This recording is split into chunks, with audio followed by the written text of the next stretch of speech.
Commentaire du chapitre 2. Quand ton Seigneur saisit une semence, la postérité spirituelle, des fils d'Adam en les tirant de leur matrice et leur fit témoigner contre eux-mêmes, ne suis-je point votre Seigneur? Ils répondirent, certes oui, nous en témoignons. Sourate 7, verset 172. Nous donnerons raison aux commentateurs Sadr ad-Din Kunyawayi et Ibn Saudakin, qui rattachent le thème de ce chapitre à l'événement métaphysique du Covenant. En effet, la lumière de la saisie et l'astre de l'acquiescement désignent respectivement les deux protagonistes du pacte préexistentiel, Mithaq, à savoir Dieu et l'entité spirituelle de l'homme scellant leur pacte dans le monde du plérôme. L'alliance de Dieu avec Abraham dans la Genèse, confirmée par l'alliance du Sinaï dans l'Exode, reproduit dans le cycle prophétique de l'histoire cet événement métaphysique. Tel que l'interprète Ibn Arabi dans ses nombreuses exégèses, le verset décisif du pacte, cité en exergue, fonde la connaissance du tawhid sur un acte de foi, un acquiescement, iqrar, de l'homme à la question « Ne suis-je point votre Seigneur ?» Et dans le contexte coranique, le verbe akhadha, saisir, prendre, est employé précisément dans le sens d'un choix. C'est pourquoi la lumière de la saisie, Nour al-Akhd, désigne cette prérogative de Dieu prenant l'homme à témoin.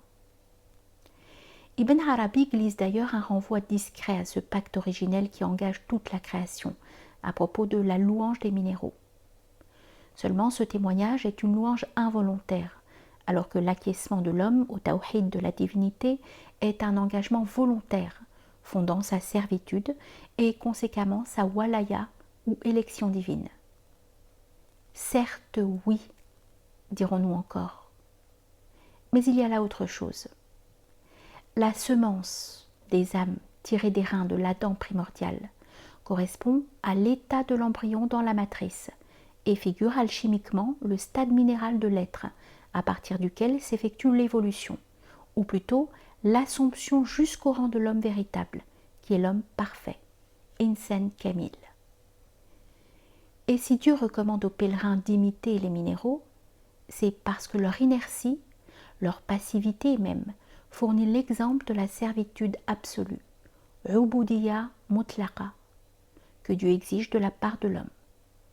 On rejoint ainsi par une voie inattendue la théorie stoïcienne du logos spermatikos. Car c'est bien dans le monde des raisons séminales, Alam Dhar, que le Coran place la connaissance de l'unique et par là même la source des intelligibles. La notion clé de Ayn Thabita ou essence permanente chez Ibn Arabi vise justement la préexistence noétique des êtres dans la pensée divine. Cette saisie doit être comprise comme un acte d'intellection divine, une prise de possession que suggère au mieux le symbole de la main divine, se refermant sur l'esprit de l'homme. Les premières affirmations, aussitôt démenties par le jeu dialectique, prolongent évidemment la problématique de l'être qu'il fallait trouver dans le chapitre 1er et qu'il faut maintenant saisir.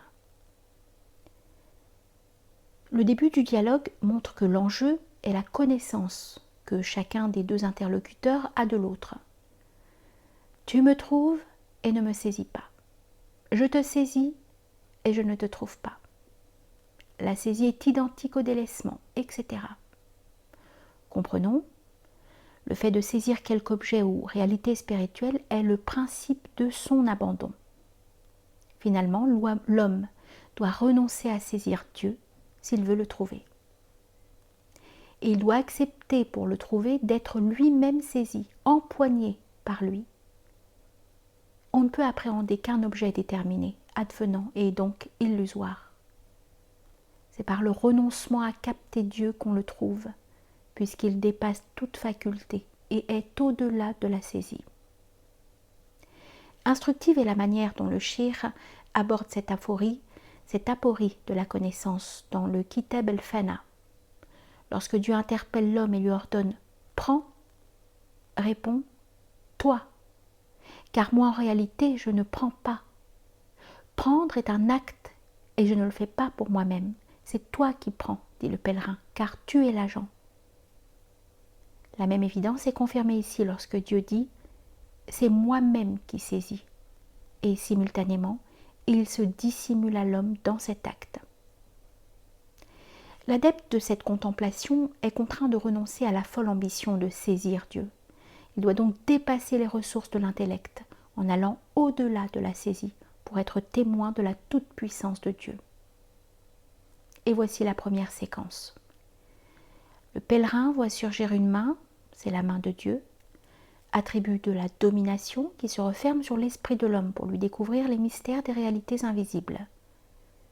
C'est cette main qui a fait l'univers. C'est avec elle que Dieu empoigna les raisons séminales de la postérité d'Adam. Pensons à la main d'El Shaddai, qui, de façon récurrente dans la Bible, se referme sur les prophètes d'Israël comme la nôtre sur un insecte. Ou au psaume, quand il est dit « Je prends les ailes de l'aurore, je me loge au plus loin de la mer, même là ta main me conduit, ta droite me saisit. » Notre mystique goûte quelque chose de la même expérience quand il voit la main de Dieu déployer la mer verte, symbole de la toute-connaissance, où il est bientôt plongé. C'est l'épreuve du fana, ou annihilation mystique dans la substance des théophanies. Le motif de la navigation suivi de l'immersion dans l'océan divin illustre ce que le soufisme nomme techniquement le voyage vers Dieu, qui s'achève en lui. Et ceci est conforme aux préceptes coraniques maintes fois réitérés de l'exode spirituel nécessaire vers la patrie céleste par la voie de la mer ou par le chemin de la terre. Cette mer est dite verte parce que la couleur verte est l'indice du rayonnement de la vie éternelle. C'est une mer car il s'agit de l'eau divine qui féconde les cœurs, de même qu'elle irrigue les jardins du paradis. Le pèlerin sombrerait définitivement dans cet océan si la main secourable de Dieu ne lui tendait une planche de salut lui permettant d'y naviguer et de gagner le rivage. Kouniaoui propose d'identifier la mer verte à la connaissance absolue et la planche à la connaissance restreinte, déterminée. Cette exégèse typologique à deux termes, dont abuse notre commentateur, apparaît réductive. Le symbolisme de la mer verte est à rapprocher du verset 22, de la sourate 22, verset 63, évoquant l'eau qui descend du ciel et fait verdoyer la terre. Quant à la planche, lawh, elle désigne plus spécialement la table préservée, lawh al-mahfouz, symbole de la loi divine, sharia, laquelle assure le salut à ceux qui s'y accrochent pour parcourir les étapes de la voie, tariqa, menant à la réalisation mystique, haqiqa. Une autre correspondance symbolique nous montrera plus loin que cette même table préservée relève des dons de Dieu et figure le cœur du wali comme réceptacle de ses volontés. On a signalé que l'immersion dans l'océan divin est une expérience typique du fana, annihilation mystique. Notre héros n'est pas le seul à effectuer cette navigation, puisqu'il aperçoit d'autres navires, d'autres pèlerins, qui sillonnent comme lui l'océan englobant de la connaissance pour atteindre le rivage de la réalité divine. Tel est l'itinéraire que doivent accomplir les adeptes de la perfection qui convoitent l'union à la source divine.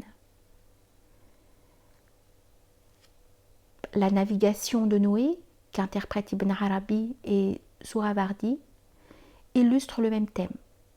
C'est principalement à Nifari qu'Ibn Arabi emprunte les éléments et les symboles de cette séquence maritime.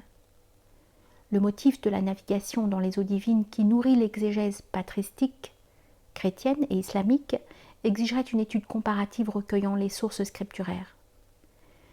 À cette navigation succède l'épreuve de la traversée du désert, qui est une errance dans les dédales de la stupeur, quand l'homme a perdu tout repère, environné qu'il est par la présence de l'absolu. Ici intervient le symbole de l'eau divine qui domine dans la suite de l'épisode. D'une façon générale, on sait que l'eau typifie la connaissance au sein de la vie et fait couple avec elle. Certes, Ibn Arabi distingue quantité d'eau, celle du ciel, l'eau de la fournaise, l'eau élémentaire, l'eau de la vie, etc. Mais il s'agit ici de l'eau divine, qui est la substance théophanique constitutive de la mer verte. La science acquise dans l'annihilation mystique a permis aux pèlerins de retirer les pierres précieuses qu'il emporte avec lui dans le désert. On reconnaît les perles et le corail que Dieu fait sortir de la mer, en référence à un verset coranique. Seulement ces joyaux se métamorphosent en de vulgaires cailloux, de même que les délectables fruits du jardin se transforment en choses immangeables dès que l'eau divine vient à faire défaut. Comprenons par là que les trésors des connaissances recueillies par les pèlerins au cours de leur quête perdent toute valeur si, en cours de route, ils viennent à oublier la source de la grâce qui leur permet de les entretenir vivantes en eux-mêmes et de continuer à s'en nourrir selon l'homme intérieur. Quant à la cause de cette altération des substances, l'auteur renvoie à la sourate des prophètes, et plus probablement au verset où il est dit « De l'eau nous avons constitué toute chose vivante ». Le problème de la transformation des substances ou de leur altération est dominant dans l'œuvre d'Ibn Arabi. Celui-ci l'aborde à propos de l'alchimie minérale en relation avec les métamorphoses du cœur, ou bien la théorie de la connaissance visionnaire, voire l'alchimie du bonheur, où il évoque les modifications des essences changeant de forme au gré des mouvements ou états du cœur. Après la visite du verger de l'Éden et la traversée du désert, où l'âme est en proie aux assauts des puissances hostiles que symbolisent les reptiles et les scorpions, le voyageur est confronté à la profonde ténèbre d'où lui-même a été tiré.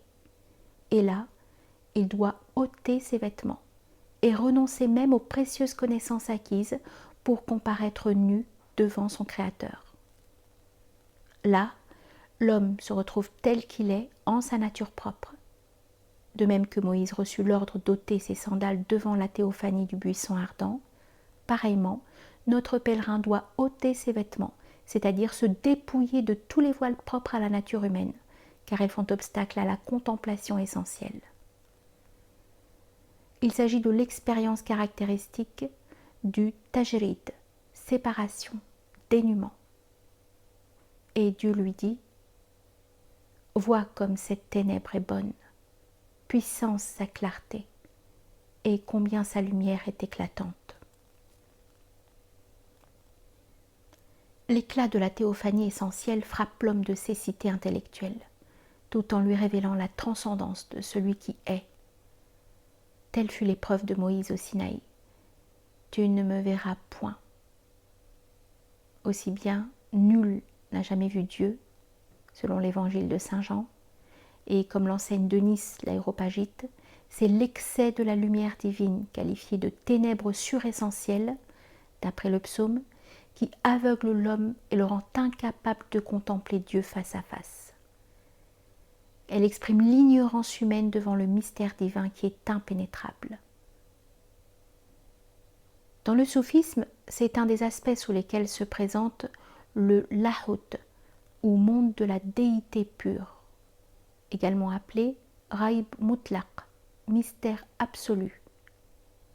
La nuée divine, Ahamma, en est un autre symbole dans l'école d'Ibn Arabi. Que l'on pense au symbolisme de la lumière noire dans le soufisme iranien chez Shamseddin Lahiji ou au mystère des mystères, ultime arcane du monde suprasensible chez Semnani, encore appelé le monde sans couleur dans l'école de Najm-ed-Din Kubra et ses disciples.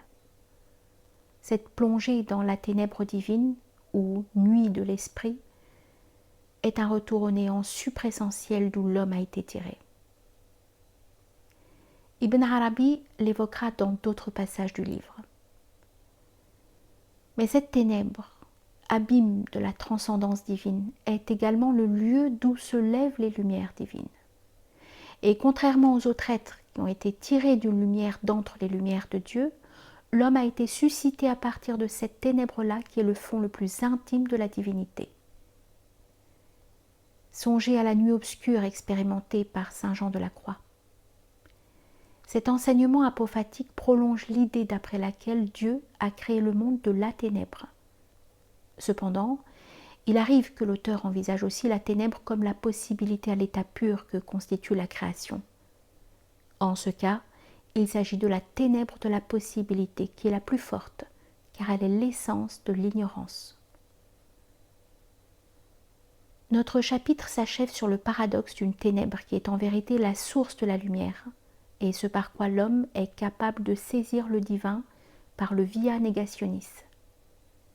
Dans ce contexte, Ibn Arabi glisse une adaptation libre du verset de la ténèbre, dont il contourne le sens obvi pour servir ses vues. Son herméneutique de la vision divine pivote autour du paradoxe de la lumière insaisissable, qui demeure le voile théophanique suprême. C'est ce que confirme le thème du chapitre suivant.